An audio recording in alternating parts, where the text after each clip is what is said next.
Hello and welcome to Marketing Global Edition with me, Jasmine Montgomery. And me, Piers Geiler. So, Piers, I don't know about you, but I feel like there is one thing that everyone is talking about at dinner parties this week.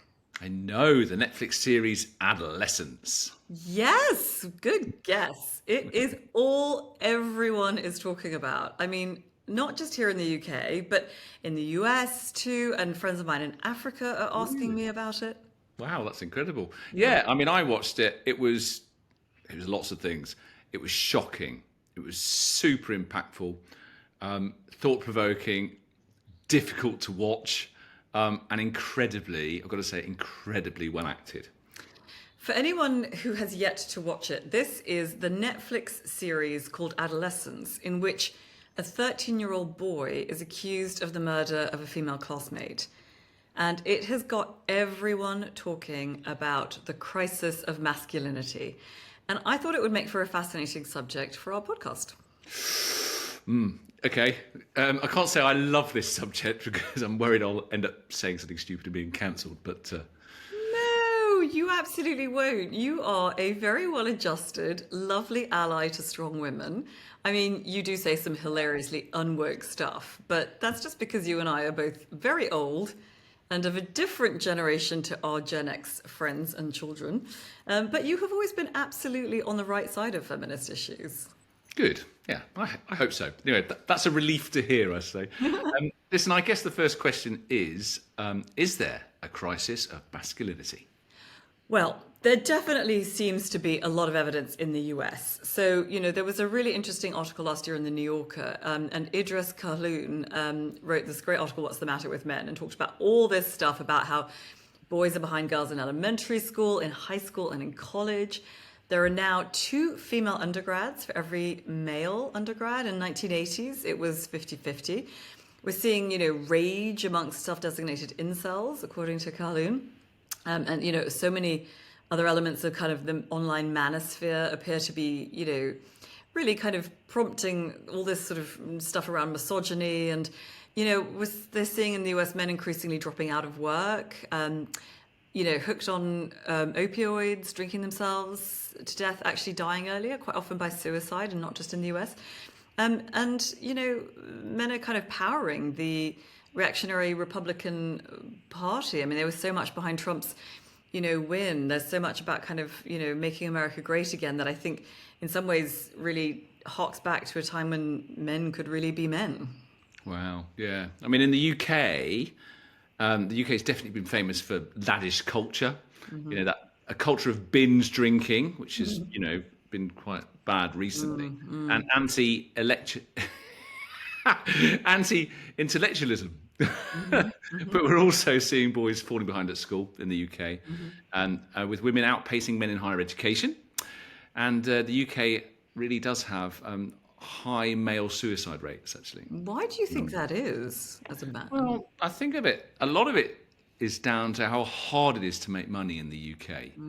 I think it's really, really hard to be a provider for your family, which is a really difficult thing for a man if he struggles financially, in my opinion. Yeah, that's super interesting. I mean, I think, parts of Western Europe and America have seen the rise of kind of right-wing political parties, quite often as a result of sort of frustrations amongst young men who are really struggling with cultural changes. So incels in America and Europe, young men who are angry that they can't find sexual partners and they blame women, they blame feminism for this. I think it's manifesting in things like MAGA and the result of like right-wing and reactionary movements. So Britain's men's rights activists and Germany's Alternative for Deutschland, AfD party. Oh, yeah. But is this all just in the West? I mean, isn't masculinity still fine in parts of the world like the Middle East and Africa? Well, I think in our globally linked kind of film and music culture, I think you can probably find it almost anywhere, but maybe the root causes are different. And interestingly, the language around it is really different, but there's a lot of really fascinating terminology that just shows that how much this is actually, pervading lots of other countries. So in Japan, there are several terms for disaffected young men.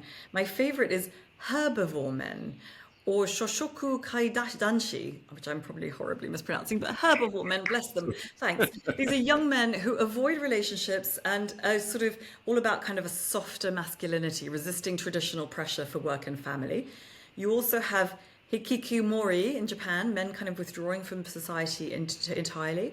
In Korea, they've got something called the Sampo generation. This is young men rejecting sort of marriage, children, and kind of being forced to buy homes because of economic pressures. And then hilariously in 2021, God bless the Chinese, because they always take things to another level, they banned sissy men, Nyang Pao, from TV, arguing that they weaken the nation's male identity. So I think because they're like worried about feminized masculinity sort of driving concerns over declining birth rates and stuff, the Ministry of Education proposed a masculinity curriculum and called for more physical education and military training in schools. So, you know, that's East Asia, but you look at somewhere like South America, and in Mexico, you've got the ninnies, who are defined as sort of neither working nor studying, disaffected young men at risk of falling into crime. And across Latin America, you're seeing kind of like rising gang culture with economic insecurity, rise of gender violence. I think in the Middle East, things kind of clashes between tradition and modernity, sort of more open-minded families versus more traditional ones.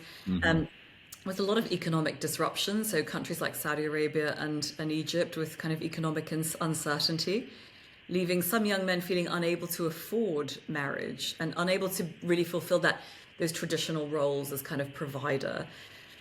Africa, you know, there's a huge unemployment crisis in a lot of countries, Nigeria, South Africa, Kenya, you know, undermining again that traditional male role as provider. And I think in places like Kenya, perhaps in urban areas, young men are maybe embracing a little bit more progressive masculinity, but in rural areas, those very, you know, sort of old gender norms, you know, people still expecting to pay a bride price for women. I mean, so, and like Africa's seeing a real problem with male mental health. A lot of men very much suffering in silence. There's a lot of taboo. South Africa dealing with toxic masculinity. So, you know, I could go on. Wow. Yeah, I mean, wow. Well done, Jasmine. Thank you. I think you've really established that it's a thing around the world, yeah? But, you know, do you think brands need to jump on this particular cultural bandwagon? Well, you know me. I always love it when brands use their voice to get involved in cultural or social issues. Whereas I tend to think that we should leave all that well alone.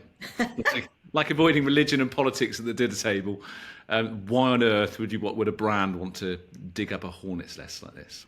Well, that's a really interesting question, and I'm sure there are some brands that shy away from it. But I think some brands are forced into it. You know, if your target market is entirely men, you know, if you are Newman and you sell erectile dysfunction drugs to men and hair loss stuff, or if you're Gillette and you sell razors to men, at a bare minimum, even if you don't want to engage in a debate, you still have to decide whether the man in your ad, the model in your ad, is going to look like kind of a traditional macho man or like a sort of softer new man.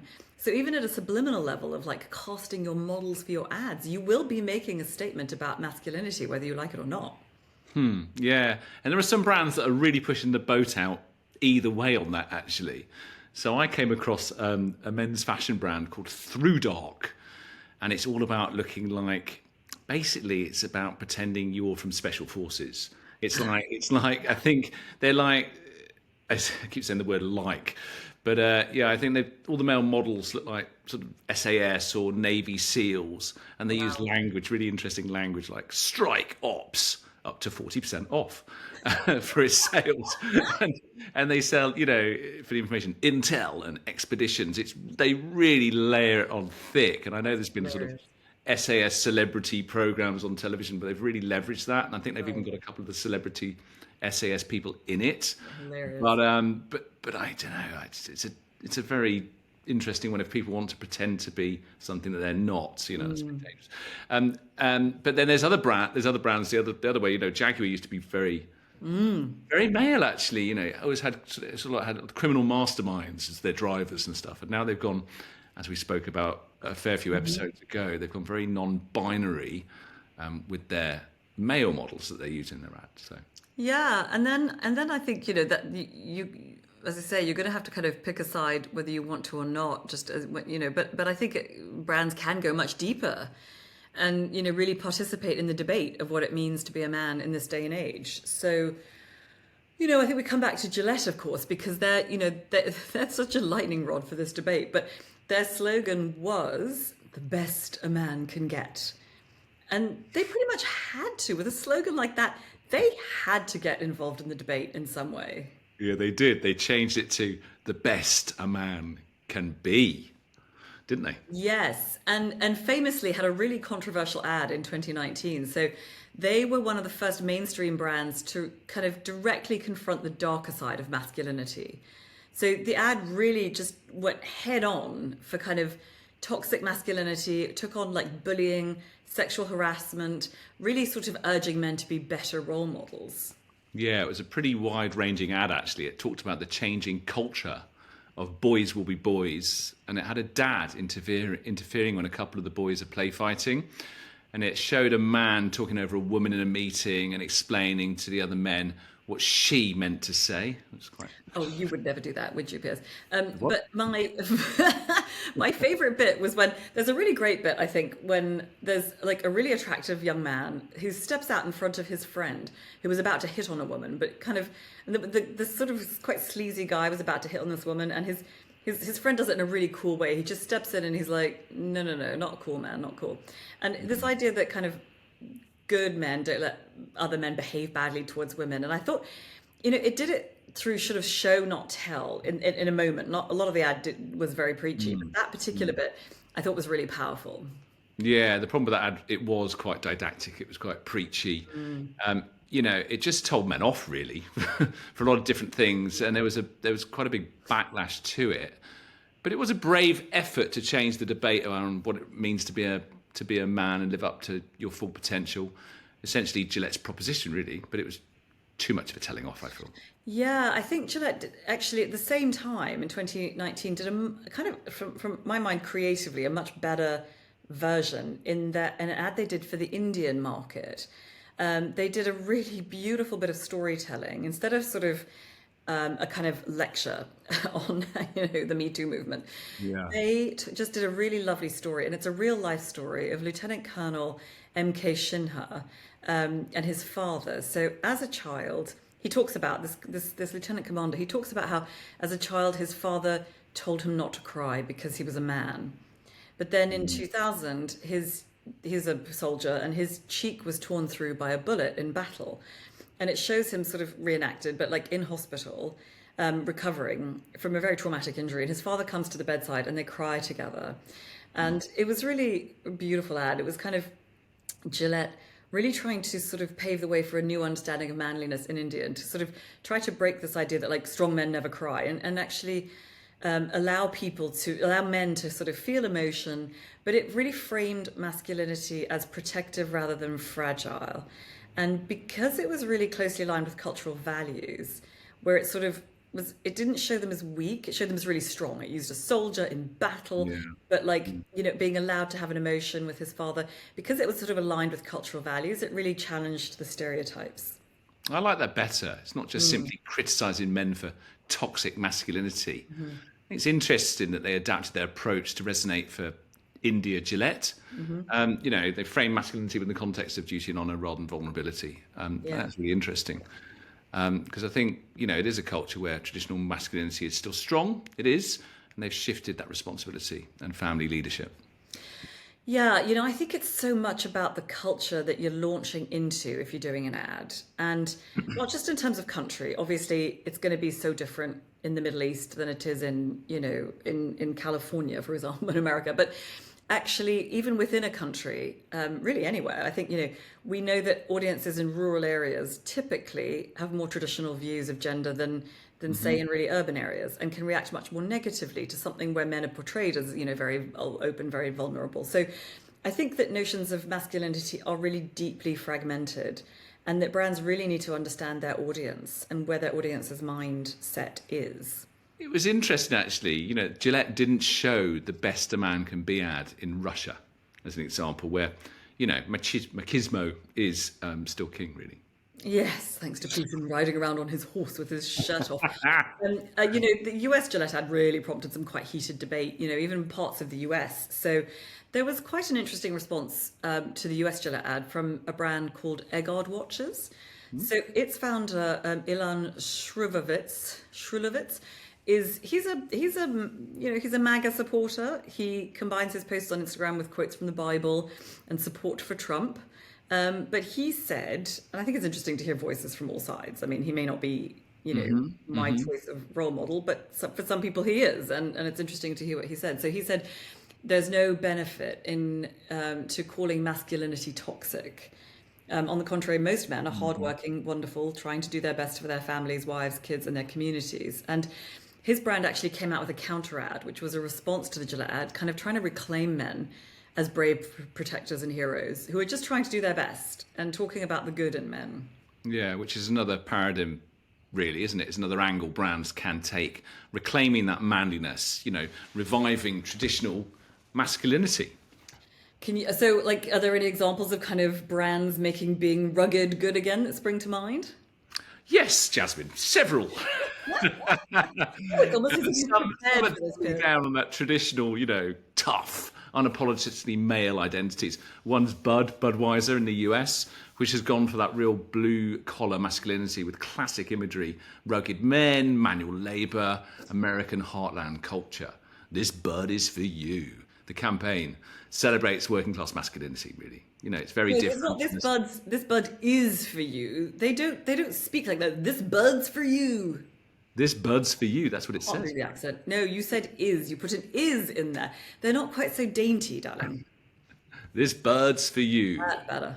Okay. All right. Well, anyway, I think the messaging's nostalgic. It sort of appeals to men who've been left behind by modern shifts and gender roles and, how the world is changing. And some men want that sort of reassurance that masculinity isn't being erased, but still valued, really, and respected. Mm-hmm. There are others, Ford and Jeep, the strong, silent type. Ford and Jeep lead into traditional masculinity with ads that feature, gritty, no-nonsense men who build, they fix, they conquer the outdoors. And their ads are all about self-reliance, adventure, outdoorsiness, physical toughness, and it targets men who reject that sort of woke masculinity and seek that identity that's rooted in action and resilience. And people still want this. They do still want this sort of that masculinity. So, can you empathize with that at all? No, not at all. No, I am. I absolutely can. Yeah, I can. Not everyone, not all men identify with an emotionally expressive masculinity. Some still value strength, independence, and quiet resilience, which I can empathise with. I thought we were trying not to get you cancelled, but okay, fine. So that's interesting. I mean, I guess the paradigm I like is sort of a third way, in which brands kind of showcase a more balanced, emotionally intelligent masculinity. So more about kind of refining modern manhood through ads that just show men as more than just providers and protectors. Because I think that's quite a reductivist sort of notion that like men provide for their families and they are kind of physically protecting. And I just think I think men can be so much more than that. So, they can be so much more, valued for their emotional depth. Sounds highly dodgy in my mind. Any examples, Jasmine? Okay, well, a few months ago, Dove, a brand that, I love so much, came out with an ad that actually had me in tears. It's so, so lovely. It's for Dove Men+Care. And basically, it's like it's just studio, right? And you see kind of men being interviewed, one guy after another. And they're talking about what it means to be a dad. And they're different races and they're different ages and they're really kind of come from different backgrounds.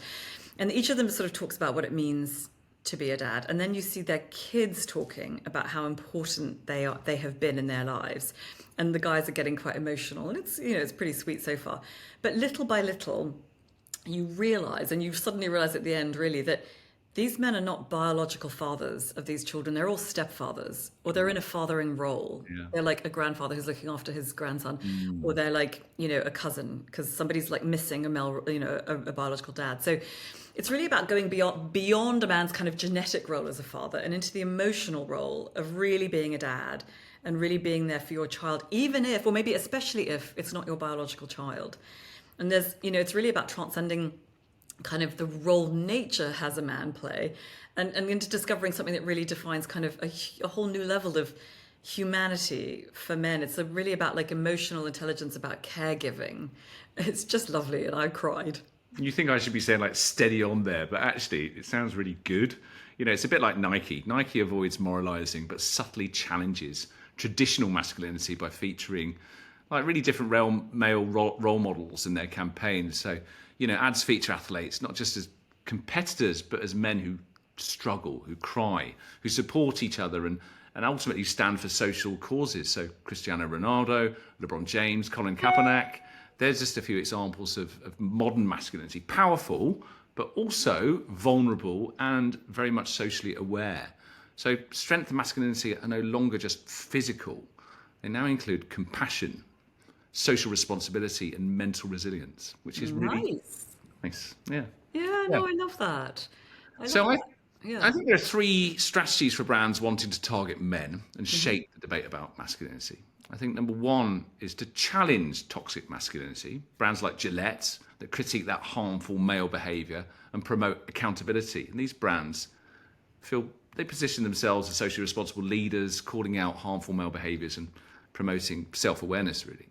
The second is redefining what it means to be modern man, if you like, modern manhood. And there are brands that you mentioned like Dove that showcase a more balanced, emotionally intelligent masculinity. And they emphasize vulnerability, caregiving, and self-expression. They reflect a much more softer, more progressive masculinity. Whereas the third, which we touched on as well, is reviving traditional masculinity. So brands we mentioned like Bud and Ford, that lean into the rugged, old-school male archetypes in response to cultural shifts. There'll always be them, like that through dark as well. Not all brands are embracing that soft masculinity. Some are doubling down and are being traditional, tough, and are unapologetically male, actually. So very interesting. Yeah, and I think it's also about brands succeeding when they align masculinity with local values, culturally, like rather than just importing Western narratives all the time. So sort of understanding who your audience is. Yeah. I think it's a fascinating time, to be a brand targeting men and how you do it now. It's fascinating. It's probably a really interesting time to be a man. That old Chinese curse. May you live in interesting times, Jasmine. Well, I think you have done really well today, and I, really hope you haven't had to spend too much time considering the emotionally vulnerable side of masculinity, and I really hope you don't get cancelled. I'm off to have a bud and jump on my Harley. That's very new man of you, dear. All right, that's all for now. See you next week. Bye-bye. Bye, everyone. Bye.